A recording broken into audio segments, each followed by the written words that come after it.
Madame, Monsieur, bonjour. Très heureux de vous savoir, tous nombreux à regarder votre matinale de l'information sur Canal 2 Info, votre chaîne internationale d'information en continu 24 heures sur 24 et 7 jours sur 7 au sommaire de l'actualité ce matin. L'Iran où Vladimir Poutine a rencontré l'ayatollah Khamenei pour avoir une position commune vis-à-vis de la situation qui prévaut en ce moment du côté de la Syrie. Les deux chefs d'État sont d'accord pour que Bachar al-Assad reste au pouvoir, une volonté qui tranche avec la détermination des États-Unis et de la France qui souhaitait un changement de gouvernement. On parlera aussi de la Libye avec le médiateur des Nations Unies, Bernardino León, qui a été donc remplacé par Martin Klauber. L'homme qui arrive peut-il réussir là où son prédécesseur a échoué? C'est la question qui taraude déjà les esprits. Nous parlerons aussi de l'Algérie où un projet de loi est en cours pour freiner les djihadistes, les jeunes djihadistes qui voudraient se rendre en Syrie pour gonfler les rangs de l'organisation État islamique. On parlera aussi du Burundi avec les États-Unis qui viennent de frapper 4 hauts responsables de ce pays avec 2 membres du gouvernement de Pierre Nkurunziza. L'élection législative et la présidentielle du 29 novembre prochain nous intéresse au Burkina Faso. Voilà le sommaire de cette matinale de l'information avec un premier arrêt sur le Cameroun et les 40 000 emplois qui sont donc annoncés par le Premier ministre du gouvernement, avec également ces projets structurants qui sont tendus. C'est avec Serge Bondier. Sans transition, Serge Bondier, bonjour. Bonjour le Rosé Noisy, mesdames, messieurs, merci infiniment d'être sur Canal 2 Info à l'instant. Alors, je voudrais peut-être rectifier le chiffre, c'est 40 000 ou 400 000. En principe, on parle de 400 000 emplois. C'est vrai que j'ai dû en erreur, le Rosé Noisy, tout à l'heure dans la constitution des chiffres. Donc, on est à 400 000 emplois qui sont prévus pour l'horizon 2016 à travers la communication qui était celle du chef du gouvernement de la République du Cameroun, qui était vendredi devant la représentation nationale. Une grosse enveloppe budgétaire qui va s'arrêter sur les points saillants, non seulement de la sécurité du Cameroun, mais aussi dans le cadre de la structuration des différents projets. Le premier arrêt a été celui de pouvoir regarder de près la sécurité du Cameroun avec la construction annoncée en 2016 des différents barrages, des postes de police, des postes de gendarmerie, notamment le point de la sûreté nationale. On va investir à cette occasion un peu plus de 93 milliards de francs CFA, a indiqué le chef du gouvernement de la République. Et cet argent va constituer un volet sécuritaire assez important dans les zones même les plus reculées du Cameroun, le cas de l'extrême nord, le cas du nord Cameroun, le cas même avec les pays frontaliers, avec une sorte de point essentiel sur la survie et surtout sur le rayonnement économique que pourraient avoir les populations en termes de sécurité pour vaquer aisément à leurs différentes occupations. On va également dire qu'au-delà de cette sécurité qui s'impose à notre pays, le Cameroun, on aura également la lutte contre les changements climatiques à la faveur de la tenue de cette conférence internationale COP21 qui va marquer un tournant décisif dans la lutte contre ces changements climatiques-là et ce que propose le monde pour lutter efficacement, pour que nous restons dans une dynamique de croissance et même de développement. Également, tenir compte de ces zones urbaines. Le gouvernement, dans cette perspective, va également mettre en place cette Société nationale d'électricité qui va arroser plus de 70% du périmètre urbain, voire même urbain, interurbain, pour permettre à ce que les populations puissent revivre dans les meilleures conditions. Alors, 400 000 emplois, on a encore en mémoire ce phénomène de 25 000 emplois, avec des Camerounais qui, pour certains, n'ont pas accepté ces emplois, qui ont trouvé que les salaires étaient dérisoires. Est-ce que 400 000 emplois pourront permettre au Cameroun aujourd'hui de sortir la jeunesse du désœuvrement, ou alors c'est un secteur spécifique qu'il faudrait toucher à travers cette manne du gouvernement? La jeunesse camerounaise, d'ailleurs, on l'a souvent dit, c'est le fer de lance de la nation. Le président de la République avait annoncé 350 000 emplois, mais le défi est relevé par le gouvernement de la République qui entend donc mettre sur pied 400 000 emplois décents et qui passeront par la formation professionnelle avec l'acquisition de quelques connaissances. D'ailleurs, les derniers rapports font état de ce qu'en 2012, la jeunesse camerounaise avait avoisiné un taux de chômage autour de 12%, un taux de chômage qui n'a pas arrangé les intérêts du gouvernement de la République. Il faut donc revoir un peu à la réplique lorsqu'on sait encore que le secteur donc, de l'informel au Cameroun occupe plus de 90% même de ces jeunes-là qui vont dans cet ancrage là-bas chercher un peu de l'emploi. On est résolu aujourd'hui à trouver 400 000 emplois, mais dans quels différents secteurs? Il faudra engager véritablement la formation professionnelle à travers une formation rude et efficace et qui a trait parfois pour certains membres du gouvernement qui parlent des nouvelles technologies de l'information et de la communication et également mettre en place des réelles stratégies qui accompagneraient la jeunesse pour qu'elle soit constructive. On a besoin des jeunes pour accompagner ces projets qui sont mis en place au Cameroun, mais cette expertise qui vient ici être rattrapée par la ferme volonté même de ces étrangers-là qui postulent au Cameroun. On ne peut pas comprendre comment avoir des infrastructures de qualité moderne et qui respectent les normes internationales et que ces infrastructures soient entretenues par des étrangers. Ce n'est pas possible. Je pense que c'est dans cette perspective que le gouvernement de la République va donc mettre sur pied ces 400 000 emplois. Mais tout à côté aussi, au-delà de cette formation professionnelle, il faut tenir compte d'une réalité, ce qui passe par l'école. Il y a plusieurs écoles, on parle de plus de 72 écoles publiques qui seront créées en 2016. Le gouvernement également parle de plusieurs salles de classe qui seront à mettre à l'actif de l'éducation nationale, d'où ces budgets conséquents sont assez réservés aujourd'hui pour cet effet. D'ailleurs, la plus grosse enveloppe budgétaire pour 2016 va donc être celle du ministère des Travaux publics, donc avec à sa tête Emmanuel Nganou-Dumessi, qui va engager plus de 400 milliards de francs CFA. Et donc, c'est dire qu'à cet effet, on va s'arrêter non seulement sur les travaux qui visent la réalisation des projets structurants en 2016, parce qu'il faudra les parachever, comme l'a dit le chef du gouvernement de la République. Il faudra aussi effectivement s'asseoir sur une véritable dynamique de croissance, de formation, de développement des cadres, même de la jeunesse camerounaise. Merci Serge Mondier pour ces informations. On espère bien évidemment que ces 400 000 emplois vont être vraiment pourvus. Et Patrick Christian, bonjour. Bonjour Louis Loger, bonjour à Serge Mondier. La question de l'emploi vous titille un tout petit peu. Oui, elle titille, vous vous rendez compte. Vous avez d'ailleurs évoqué l'expérience des 25 000 emplois. On parle de 400 000 emplois en prévision. Cela ne reste qu'une prévision dans l'objectif à atteindre dans le budget que propose le gouvernement pour l'exercice 2016. Maintenant, il faut savoir quel type d'emplois seront pourvus dans ces prévisions-là. Aura-t-on à faire des contrats de type déterminé ou indéterminé? Dans quel secteur? Très souvent, on évoque des chiffres en ce qui concerne notamment l'emploi chez nous, sans avoir une visibilité sur les secteurs concernés, les opportunités même, et même l'effectivité de la matérialisation de ces chiffres-là. Est-ce des emplois temporaires? Est-ce des emplois générés par des projets de courte durée? Est-ce des emplois définitifs? On a toujours beaucoup d'interrogations, mais toujours est-il que quelques analystes pensent, quand ces chiffres-là sont avancés, que cela relève surtout d'une bonne propagande politique. Maintenant, après, est-ce que c'est des emplois viables, à consolider, qui vont permettre effectivement à la jeunesse ou bien au monde en quête du travail chez nous de pouvoir se retrouver? Bon, on peut s'interroger. On peut s'interroger, mais sinon c'est une bonne information pour les Camerounais. 400 000 emplois pour 2016.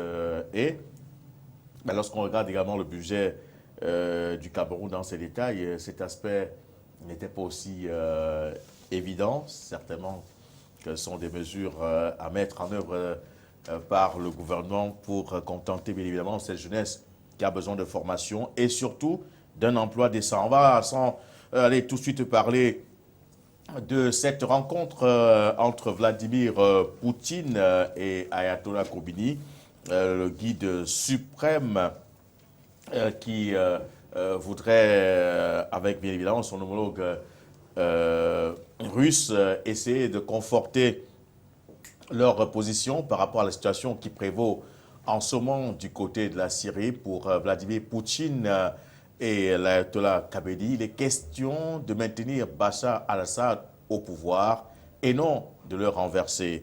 Alors, Patrick Christian Dobor, c'est quand même une décision qui est contraire et contradictoire à cette politique que la France voudrait mettre en branle, celle, n'est-ce pas, de mettre sur pied une coalition qui vise à éradiquer l'organisation État islamique? Écoutez, il y a comme une incohérence dans les mécanismes que la France entend mettre en place dans cette guerre engagée contre l'État islamique. Vous savez, à l'intérieur même de la classe politique française, on n'est pas tous unis derrière les options à prendre aujourd'hui. Qu'est-ce qui serait la priorité? Un éventuel départ de Bachar al-Assad ou alors l'éradication du groupe État islamique? On a encore suivi Alain Juppé, qui est quand même un des poids forts de l'opposition du côté de la France, estimer que cela n'était pas la priorité pour la France, alors que le discours de Sarkozy, qui est du même bord politique, supposait que Alain Juppé n'envisageait pas un quelconque maintien de Bachar al-Assad. Dans le camp socialiste, effectivement, le discours change un peu. Alors, la France, si elle a une position qui voudrait à tout prix mettre Bachar al-Assad de côté, va devoir s'opposer à celle que la Russie a souvent entretenue. Et il me semble que c'est dans la logique de la continuité que le président Vladimir Poutine rencontre aujourd'hui le guide suprême de l'Iran. Et il faut vous rappeler que la Russie est un allié indéfectible de la Syrie et de Bachar al-Assad notamment, tout comme l'Iran.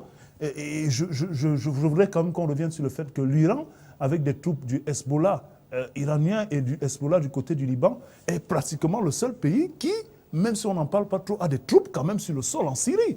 Donc ça représente gros. Et dans l'approche de cette alliance-là, il me semble que avec aussi la renégociation des accords autour du nucléaire iranien, qui ouvre un peu plus l'Iran maintenant au monde occidental, les données auraient pu changer. Donc le déplacement de Poutine en Iran vient ici consolider non seulement l'axe, n'est-ce pas, entre l'Iran et Moscou, mais vient aussi rappeler qu'il faudra bien marcher sur ces deux pays qui pèsent d'un poids lourd quand même dans ce conflit-là, autant sur le plan militaire que sur le plan confessionnel et religieux. Il faudra donc marcher sur ces deux pays-là pour envisager mettre Bachar al-Assad de côté. Donc finalement, ce sera le bloc constitué par l'Iran, la Russie et peut-être d'autres alliés autour, contre cette alliance occidentale qui elle-même n'est pas tout à fait d'accord quant à l'objectif primordial que serait Bachar al-Assad face à l'État islamique. Elie Smith, bonjour. Bonjour, Louis Roger. Alors, Moscou et Téhéran sont unanimes, d'accord que l'on maintienne Bachar al-Assad au pouvoir. Et c'est quand même un coup dur pour François Hollande et ses alliés. Oui, c'est un coup dur pour François Hollande et ses alliés, oui. Bon, mais le problème est que Bachar al-Assad a beaucoup de sang entre ses mains. Ça, c'est le problème. Mais, comme tous les autres chefs d'État. Oui, comme tous les chefs d'État. Mais le problème maintenant, c'est que c'est une difficulté qu'il y en a. Vous savez, c'est un peu comme, je crois, une figure de la Deuxième Guerre mondiale entre deux violents dictateurs, d'un côté Staline, d'un côté Adolf Hitler. Il fallait faire un choix. Donc, je pense que les Occidentaux peuvent peut-être mettre un peu de l'eau dans leur vin pour peut-être utiliser Bachar al-Assad, en finir avec l'État islamique et d'autres groupuscules extrémistes musulmans qui opèrent là-bas, pour qu'on ait un pays stable. Et après ça, on va s'en débarrasser de Bachar al-Assad, je pense. Et puis même les gens de Moscou ne vont pas aussi être contre. Mais le problème de Moscou est que, dans ce problème, Moscou a beaucoup de comptes ou des choses à régler avec les Occidentaux, à l'occurrence Washington. Par exemple, la question ukrainienne.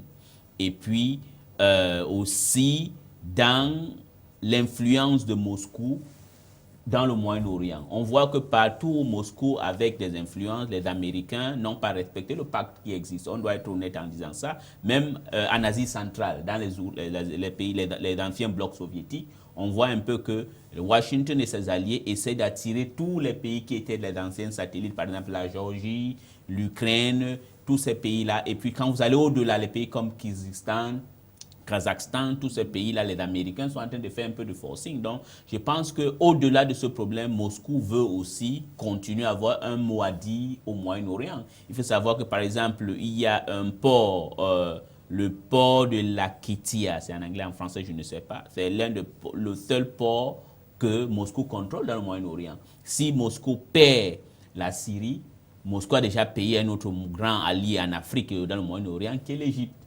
Donc, Moscou ne peut pas accepter de perdre encore pour une seconde fois la Syrie qui a toujours été un allié. En ce qui concerne l'Iran, l'Iran bénéficie un peu de ce problème qu'à Washington, les gens de Washington, Barack Obama en particulier, pensent qu'il faut négocier avec l'Iran, donc qu'on accepte que l'Iran ait une bombe atomique ou l'atomique pour peut-être les fins militaires ou les fins civiles. Donc l'Iran, on peut tout dire, et Moscou ont gagné des points parce qu'à la fin, vous voyez que même à la table de négociation, on accepte que l'Iran vienne à la table de négociation, quelque chose qu'avant Washington refusait. Donc parce que je crois que la réalité, les conjonctures politiques au Moyen-Orient fait que Téhéran a un avantage, mais je pense que Moscou et Téhéran, l'allié qu'ils sont en train de créer là, c'est une bonne alliée, c'est une bonne alliance, mais qui a des difficultés économiques qu'il faut que l'Occident les aide. Donc, c'est du donnant-donnant. Mais effectivement, Poutine et Khabani ont accepté de soutenir Bachar al-Assad, un soutien financier, militaire et politique. Ça veut dire quand même que c'est tout le soutien. Non, mais écoutez, moi je voudrais revenir sur la posture de l'Iran. Vous savez, pendant longtemps, ce pays a été sous un embargo. Mais vous avez vu l'empressement des capitales occidentales à renouer la relation économique et diplomatique avec l'Iran, même quand les accords sur le nucléaire n'étaient pas encore totalement signés. L'Iran est une réserve économique qu'on ne peut pas cerner. L'Iran est un atout économique pour les capitales occidentales. Et l'Iran a aussi du pétrole, il faut le rappeler, Louis Roger. Donc, l'Empire perse, dans le passé, qui avait toute cette partie du monde, y compris une partie de l'Irak, est quand même quelque chose qui représente une richesse énorme, n'est-ce pas, sur le plan économique. Et ce n'est pas les Anglais ou les Américains qui se précipitent à renouer les relations qui vont le démentir. Ils ne le font pas pour les beaux yeux ou pour le drapeau seulement de l'Iran. Ils le font parce qu'ils sont conscients de ce qu'ils ont perdu pendant toutes ces périodes d'embargo, ou bien de ce qu'ils ont été obligés de faire en relation cachée parce que l'embargo ne permettait pas de le faire officiellement, avec tous les coûts que ça représente. Donc, l'Iran a la possibilité de peser sur le plan économique dans cette relation nouvelle qui se lie, ou bien qui se consolide avec la Russie, et l'Iran a la possibilité, avec la force de frappe de la Russie, et puis cette nouvelle posture stratégique et hégémonique de la Russie sur le plan, n'est-ce pas, des conflits internationaux, l'Iran a la possibilité de trouver un paravent avec la Russie, de mettre en œuvre aussi sa volonté de revenir sur le premier plan, non seulement dans le Moyen-Orient, mais sur la scène internationale, et donc de faire avec la Russie ce duo-là qui peut permettre aujourd'hui à la Syrie de trouver on va dire des sauveurs, n'est-ce pas, dans la possibilité du régime de Bachar al-Assad de se maintenir. Et puis à côté, je vais vous dire une chose. Vous voyez, l'alliance entre la Russie et l'Iran va peut-être être consolidée si on a une prise de position de la Chine. Elle est là, elle ne dit rien. Et dans cette possibilité-là, ça peut être une reconfiguration du bloc socialiste qui semblait avoir eu quand même quelques relents. Et ici, il me semble, Louis Roger, que le soutien économique, le soutien militaire que l'Iran et la Russie promettent peuvent véritablement se matérialiser en attendant véritablement que le géant de la Chine se réveille aussi. Elie Smith. Oui, moi je pense que premièrement, il faut savoir que la Russie a beaucoup de problèmes économiques. L'histoire, c'est quelque chose qui est difficile, qui se répète chaque fois. Il y avait le Tsar Nikolai qui a décidé d'inventer une guerre contre le Japon. Elle a perdu aussi le pouvoir. Il y a aussi l'invasion qu'ils ont fait en Afghanistan. Après, ça a été la balkanisation de la Russie. Mais en ce qui concerne l'Iran, oui, l'Iran a un grand potentiel économique. Ils ont déjà 150 milliards à côté qui a été donné de l'argent de l'embargo économique qu'ils ont eu pendant, je crois, 20 ou 30 ans qu'ils ont eu. Oui, mais l'Iran aussi a besoin des Occidentaux pour développer son économie. C'est une économie qui est déjà asphyxiée. Il faut savoir que, par exemple, le deuxième compagnie de téléphonie là-bas, c'est MTN, dont l'Iran a besoin des investisseurs. En termes de production pétrolière, oui, elle était, avant l'embargo, le deuxième producteur après l'Arabie Saoudite.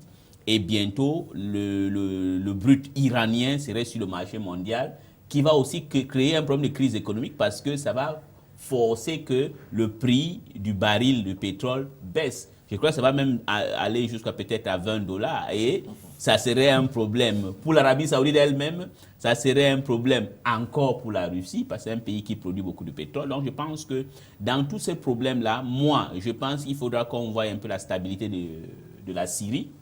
Mais sur le plan économique, les pays-là sont en train de souffrir énormément. L'Iran, c'est pourquoi tout le monde veut venir, c'est un potentiel. Mais la Russie a un problème. Il y a un problème durement frappé par la crise économique. Et cette guerre, si c'est une guerre à la longue, elle va avoir des problèmes. Et d'autre côté, pour conclure, Barack Obama a fait quelque chose d'extraordinaire que peut-être le régime iranien a peur. La liberté. Quand les Iraniens vont commencer à avoir de l'argent, les Iraniens vont demander un changement de gouvernement. Moi, je pense que Barack Obama a bien fait. L'arme de Barack Obama d'ouvrir la négociation avec l'Iran est plus efficace que faire une guerre contre le régime des Mollahs qui sont venus au pouvoir en 1979, grâce paradoxalement aux Américains. Oui, en quelques secondes. Et puis, dans ces éléments qu'il y apporte et qui ne peuvent pas être balayés d'un revers de la main, il ne faut pas oublier le côté idéologique et confessionnel, qui est quand même un élément très important dans ce combat qui est mené aujourd'hui sur la terre syrienne, entre les différents courants, n'est-ce pas, du monde islamique. Et puis, je vais vous dire, Louis Roger, la Russie est consciente de ses difficultés économiques. Et c'est pour ça, certainement, que le président Vladimir Poutine se tourne vers l'Iran, qui est un allié potentiel qui peut permettre à la Russie de revenir. Autant la Russie produit du pétrole, autant la Russie en consomme énormément. Et puis, ce conflit qui persiste, ça permet à la Russie de faire fonctionner l'industrie de son armement. Donc, c'est des devises pour l'économie. Et Louis Roger, si vous avez donc ce conflit, et la Russie qui arme, et la Russie qui vend ses armes, et la Russie qui va fournir de l'armement à l'Iran, vous voyez, ça va rapporter une plus-value. Et puis, si le cours du pétrole baisse, parce que l'Iran ramène son brut sur le marché, cela va mettre les pays comme le Qatar, comme l'Arabie Saoudite en difficulté. Et vous savez que voilà les pays qui financent l'autre bord, qui est opposé justement à l'allié de la Syrie et de l'Iran. Donc si le cours du pétrole baisse et que le Qatar et l'Arabie Saoudite se retrouvent en problème, c'est pour le bien fondé de l'Iran, c'est pour le bien fondé de la Syrie, c'est pour le bien fondé de l'URSS. Donc dans cette configuration-là, il me semble que Vladimir Poutine est un fin stratège et qu'il tient en compte tous ces éléments-là, confessionnels, militaires, économiques, et il est en train de jouer sa carte.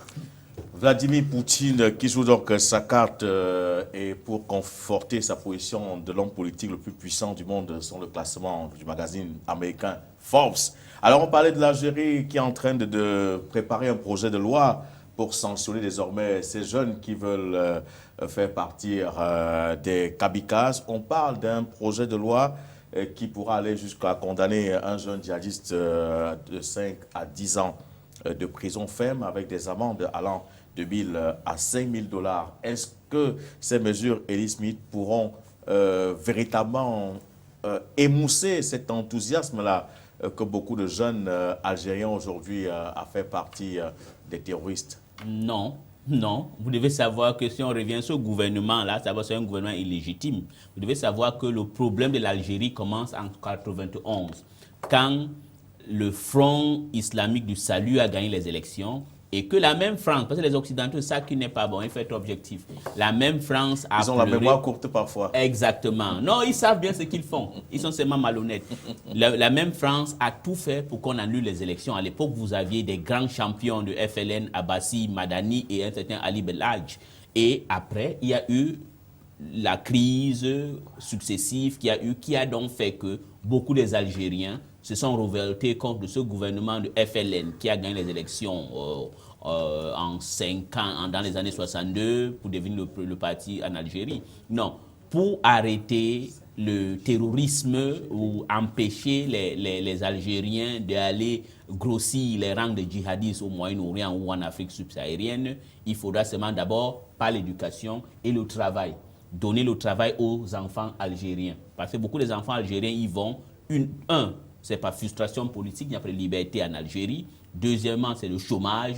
Et troisièmement, c'est l'endoctrination islamique ou musulmane extrémiste. Donc si le gouvernement algérien ne fait pas ça, il faudra par exemple qu'on crée des emplois. Il n'y a pas d'emplois en Algérie. C'est un gouvernement, il y a une certaine clique de gens qui sont extrêmement riches. Donc moi je pense que oui, ils le font peut-être pour faire plaisir aux Occidentaux, mais la réalité est que l'Algérie a un autre problème fondamental parce que la stabilité en Algérie aujourd'hui est achetée grâce à l'argent du pétrole. Et une fois on a vu que le baril de pétrole a dégringolé, la crise économique a repris en Algérie et l'instabilité politique aussi. Donc pour moi, c'est seulement pour faire plaisir aux gens, mais créer des emplois l'éducation pour qu'il y ait une stabilité. C'est un gouvernement illégitime. Le gouvernement, un président même qui marche sur fauteuil roulant, qui ne vit pas, il ressemble un peu à Roosevelt, qui avait poussé les Américains à modifier la Constitution et faire les limitations du mandat. Bouteflika et Abdelaziz Bouteflika et son gouvernement qui voudrait quand même freiner cet exode des jeunes Algériens pour la Syrie. On parle de 200 qui ont rejoint la Syrie. Est-ce que vous pensez qu'à travers cette loi, l'on pourrait véritablement assister, comment dirais-je, est-ce qu'on pourrait éviter que les jeunes n'aillent se former en Syrie pour faire partie de ces groupes terroristes?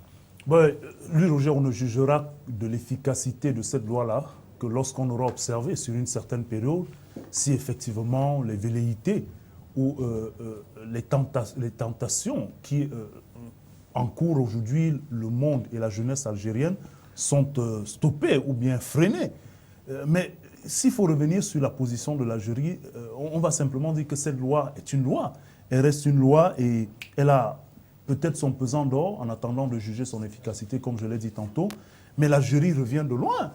Vous savez, quand on a connu tous les tumultes dans l'Afrique du Nord, et notamment quand il y a eu ce retour, cette flambée de militants ou d'extrémistes djihadistes, l'Algérie était le terrain tout trouvé pour que cela dégénère. Parce qu'on se rappelle quand même des atrocités des années 90, avec l'activité extrême du Front islamique du salut. En cette période-là, c'était des meurtres à répétition. Partout, on se souvient encore de cet assassinat macabre des moines, n'est-ce pas, des Mérines. Mais l'Algérie était le terrain tout trouvé pour l'éclosion ou alors la renaissance des mouvements djihadistes. Et il faut quand même reconnaître qu'on peut reprocher beaucoup de choses au gouvernement Bouteflika, mais il a réussi quand même à juguler cet extrémisme-là qui était présent déjà en Algérie depuis longtemps. Donc ça, c'est le mérite qu'on peut reconnaître au gouvernement Bouteflika. Bon, maintenant, à côté de ce mérite qu'on peut reconnaître au gouvernement Bouteflika, on peut quand même s'interroger sur l'efficacité d'une décision ou d'une loi qui pourrait être votée pour freiner, n'est-ce pas, l'embastillement ou bien l'engagement des jeunes Algériens vers ces groupuscules-là. Et je vais vous dire, pendant que nous sommes en train de parler de la guerre, la bataille que les Occidentaux veulent mener contre l'État islamique, ou bien mènent déjà contre l'État islamique, il faut bien se rappeler qu'un autre fief de repli est là présent, en Libye. Donc c'est un virage facile même pour ces jeunes. Mais ce qu'on doit reconnaître, c'est que ce soit en Algérie, au Cameroun, au Nigeria ou partout ailleurs, le problème de l'engagement des jeunes, comme celui qui se pose aussi en France actuellement, ne peut pas se résoudre qu'à coup de loi et de répression. Il faut, comme le disait Elie, revoir structurellement les besoins et les orientations qu'on donne, les offres et les possibilités qu'on donne à cette jeunesse pour qu'elle puisse avoir une alternative. Est-ce que la jeunesse dans ces différents pays peut se prévaloir d'avoir une alternative qui évite justement d'aller vers cet engagement? C'est le cas en France. Et quand on sait aussi que beaucoup de ces djihadistes, notamment qui se recrutent en France, sont d'origine soit algérienne, soit marocaine, on peut se dire qu'il y a peut-être d'autres choses à faire que de voter simplement des lois. On va aller au pas de course parler de la Libye, bien évidemment, avec Martin Klauber, qui est donc le nouvel émissaire des Nations Unies pour essayer de ramener les deux parties en conflit dans cette partie de l'Afrique, à trouver un gouvernement de consensus, un gouvernement d'union nationale. Elie Smith, déjà, est-ce que le fait de changer cet émissaire ne pose pas déjà un problème? Est-ce à dire que Bernardino Léon n'avait pas réussi son travail? Oui, il n'a pas réussi. La preuve en est qu'il n'y a pas eu de... Ils ont fait multiples réunions qui n'ont servi à rien. Je pense que ce qui se passe en Libye, c'est une erreur des Occidentaux qui ont... Il fallait qu'on enlève Kadhafi, mais laisser qu'on ne détruit pas le pays qu'ils ont, comme la manière dans laquelle ils ont détruit. Donc, je souhaite bonne chance à M. Colbert, mais je crois que ce ne serait pas facile pour lui. Puisque déjà, l'on remet en cause le plan qui avait été arrêté par Bernardino Léon et surtout le point qui concerne la personne qui aura la responsabilité de gérer ce nouveau gouvernement qui sera mis en place, de conduire ce nouveau gouvernement qui sera mis en place. Est-ce que le fait de remettre tout à plat n'est pas également une très bonne option pour amener les deux parties à se retrouver sur la table de négociation? Je ne sais pas si ce serait une bonne option. Et il me semble même que ce ne serait peut-être pas une bonne option parce que c'est un travail quand même qui a été fait de longue haleine, qui a pris en compte un certain nombre de réalités de cette crise libyenne. Il y a peut-être des points sur lesquels on peut revenir, mais dire qu'il va falloir faire table rase, ce serait difficile. Mais là où Clobert a peut-être mal démarré ce mandat, c'est dans son annonce, son intention première de reprendre au mot, n'est-ce pas, le projet de Bernardino, qui lui quand même est sous le coup d'un scandale avec le Qatar et autres, qui seraient impliqués dans un certain nombre de tractations qui seraient favorables à un des camps. La crise libyenne aujourd'hui a peut-être deux camps officiellement qui sont présents et qui se disputent les rênes de la direction du pays, mais c'est bien plus que ces deux camps. C'est une guerre devenue clanique, difficile à gérer. C'est vrai que Kadhafi avait bâti la gestion de son pouvoir par un contentement par rapport au clan. Ça se passait bien parce qu'il réussissait à donner à chacun ce qui lui valait. Mais aujourd'hui, ces clans-là sont en manque et il me semble que c'est peut-être la plus grosse difficulté, intégrer la réalité de la gestion du pouvoir en Libye en prenant compte de ces différentes ethnies et clans.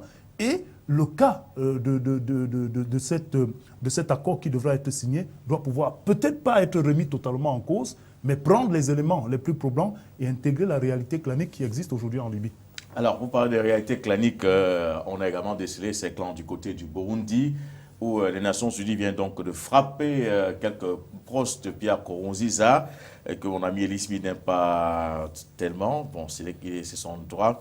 Alors, il y a quand même deux proches de Pierre Nkurunziza qui ont été frappés par les États-Unis pour avoir contribué aux violences que l'on enregistre depuis pratiquement mi-mai du côté du Burundi. Il s'agit bien évidemment d'Alain Guillaume Bunyoni, qui est ministre de la Sécurité publique, et le directeur adjoint de la police, Godefroy Bizimana, qui sont donc les deux proches de Pierre Nkurunziza frappés. Mais également, les États-Unis sont allés voir les putschistes, ont également frappé les putschistes, le général Nyombare, ex-chef d'état-major de l'armée qui est en fuite, et Cyril Ndayi Rukiye, ex-ministre de la Défense qui est aujourd'hui en prison. Alors pour vous, c'est une décision qui est juste de frapper aussi bien les membres du gouvernement que ceux de l'opposition? Non, c'est pas juste. Les États-Unis, là, ils sont maladroits. C'est pour ça que je n'aime pas le gouvernement d'Obama. Il faut beaucoup de problèmes d'équilibre. L'homme qui a créé des problèmes au Burundi, c'est Pierre Nkurunziza. C'est Pierre Nkurunziza qui crée des problèmes. Je pense qu'à un moment, les Africains doivent être un peu responsables, en particulier ceux de l'Afrique centrale. Donc Pierre Nkurunziza, pour moi, ce n'est pas un président digne d'appeler un président. Donc, la mesure des États-Unis de contenter Pierre Nkurunziza en frappant les deux camps, c'est injuste. Le coupable, c'est Pierre Nkurunziza, qui n'est pas capable de respecter les paroles données, les écrits en plus. On dit que les paroles s'envolent, mais les écrits restent. La constitution burundaise est claire. 2 mandats et rien non plus. Donc, pour moi, tous ceux qui ne respectent pas les mandats, il n'y a pas à justifier avec eux, il ne faut pas dialoguer avec eux. Donc, une fois de plus, les États-Unis ont tort de vouloir mettre au même pied d'égalité ceux qui tuent, ceux qui pillent, et avec les gens qui sont les combattants de la liberté. Voilà. Et au-delà de cette décision, on va jusqu'aux restrictions des libertés. Ils ne peuvent plus se déplacer. Leurs avoirs ont été gelés. Est-ce que ce sont des mesures suffisantes ou vous aurez souhaité peut-être qu'il y ait des arrestations et des gardes à vue? Pour moi, j'aurais souhaité qu'il y ait des arrestations. Par exemple, si ce monsieur Fazad allait peut-être à Paris, on l'arrête. On ne doit pas le laisser. Paris, non, parce que si on dit Paris, il dirait qu'il n'irait pas à Paris. On l'empêche d'aller, par exemple, au Kenya, de venir, de faire les tours dans l'Afrique centrale. Je pense que l'Afrique centrale doit changer. Il faut qu'on ait une évolution et vivre comme les êtres humains, pas comme des animaux. On ne peut pas être au 21e siècle. Il y a des choses qu'on doit appliquer. Il y a un groupe de personnes qui refusent d'appliquer. Voilà. Et une autre décision qui est difficile d'être appliquée, c'est sur le corridor Douala-Bangui, où les transporteurs ont de véritables soucis. Certains Camerounais sont d'ailleurs même tués. Et pour en parler ce matin, je reçois M. Boum Bousseluc. Bonjour. Bonjour. Alors, merci d'avoir accepté de venir parler de cette situation de crise sur ce corridor, dans ce corridor Bangui-Douala. Alors, qu'est-ce qui se passe exactement? Qu'est-ce qui fait problème? Vous savez, aujourd'hui, le transporteur rencontre des sérieux problèmes sur le corridor Douala-Bangui. Bien à savoir, l'escorte qui est fait à partir de Garaboulaye pour Bangui. Vous savez, nos camarades qui sont des chauffeurs sont tués tous les jours et auxquels on n'en parle pas. Et c'est une situation assez critique qu'il faudrait que le gouvernement essaye un peu de mettre un peu l'accent avec, je dirais bien, que la sous-région de la CEMAC essaye d'organiser et mettre une armée forte, c'est-à-dire pour prêter main forte aux Camionneurs camerounais. camionneurs camerounais. Parce que ceux qui aujourd'hui tiennent l'escorte, à savoir les Bangladesh, ne sont pas assidus, ils ne comprennent pas vraiment le véritable problème qui se pose au niveau de la Centrafrique. Alors, Ils sont là pour, je dirais bien, dans ce qu'on nous fait comprendre, pour la sécurité des biens et des marchandises, mais en cas d'attaque, ils ne ripostent pas. Et la façon de faire l'escorte, personne ne pourra jamais accepter, mais pour les camionneurs qui y vont, je pense que c'est des gens sacrifiés, c'est des gens qui ont bien voulu prêter main forte à ceux qui sont de l'autre côté, qui n'ont plus de porte de sortie. Vous savez, au temps de guerre, tout le monde peut trouver refuge là où c'est possible pour lui d'arriver le plus rapidement possible. Et pour ceux qui ont des personnes à mobilité réduite et qui ne peuvent pas se déplacer, qui ne peuvent pas les emporter, sont obligés de rester sur place. alors maintenant, si on veut regarder quelles sont les mesures directes que vous avez prises au niveau, n'est-ce pas, de votre syndicat, quelles sont les mesures pratiques pour éviter cela? Nous, aujourd'hui, nous demandons à l'État. Le syndicat est assez faible pour gérer cette situation parce que c'est une situation de guerre. Le syndicat ne pourra jamais faire face aux exactions qui se passent dans un pays autre Que le Cameroun. que le Cameroun. Donc, je pense que l'État, aujourd'hui, nous demandons à l'État de mettre beaucoup plus d'accent là-dessus. De mettre les militaires, une armée camerounaise. Camerounaise qui vous accompagne jusqu'en République centrafricaine. Jusqu'en République centrafricaine. Une armée qui est capable de riposter en cas d'attaque. Parce que le convoi se passe comment? Vous mettez un convoi de 60 camions. Et quand le convoi démarre, allez, il les lance. En cas d'attaque, personne ne s'arrête. Ça veut dire que celui qui est devant en bénéficie et celui qui est derrière. Il fallait ceux qui sont devant et d'autres derrière pour protéger. C'est ce que nous demandons à l'État. Pas plus que cela. Et si nous allons être au même moment, être en train d'être escortés sur la responsabilité de certaines personnes et agir au même degré que ces personnes, ce sera plus possible.